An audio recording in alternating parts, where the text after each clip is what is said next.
Mukhang masyadong mabigat ang hinihinging kapalit ng Blackwater para sa kanilang star player na si Cedric Barefield.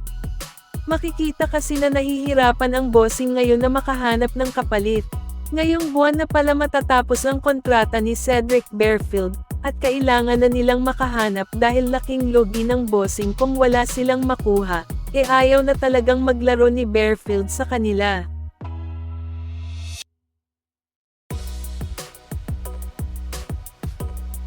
Lumalabas na inilapit ng Blackwater bossing si Cedric Barefield sa Converge Fiber Xers, at sinasabing tinanggihan raw ang alok nila, dahil nga may Mikey Williams na sila nakapariho ng laruan ni Barefield.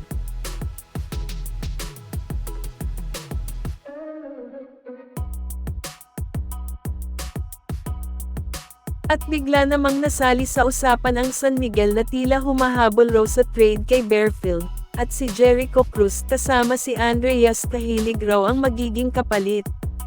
Pero agad naman itong itinanggi ni Boss Al Francis Chua, ayon sa kanya na wala raw katotohanan ang lahat ng naglabasang trade rumors ng SMB, involving Cedric Barefield.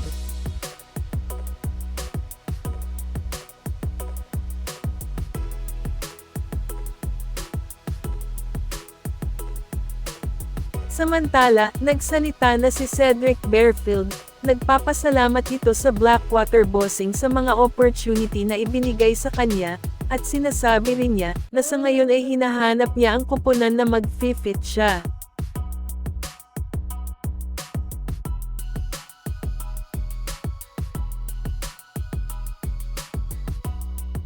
Formal na ngang inanunsyo ng NLEX Road Warriors, na si Jimmy Alapag na ang magiging head coach nila, sa darating na Governors Cup.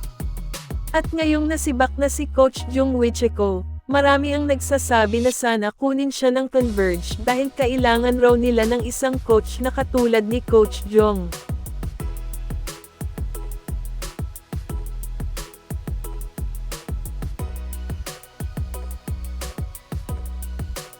Malaki raw ang maitutulong ni Coach Jong sa Converge, kung sakaling kukunin nila ito. Mukhang may punto rin naman dahil yung NLEX, nagawa niyang mag-number 1 sa standing, paano pa kaya kung pangungunahan niya ang Fiber Xers sa pagko-coach, na halos ang kailangan niyang players sa isang team ay andyan na sa Converge, di ang laki ng chance ng Converge na maabot ang tuktok. Pwede talaga nila itong subukan.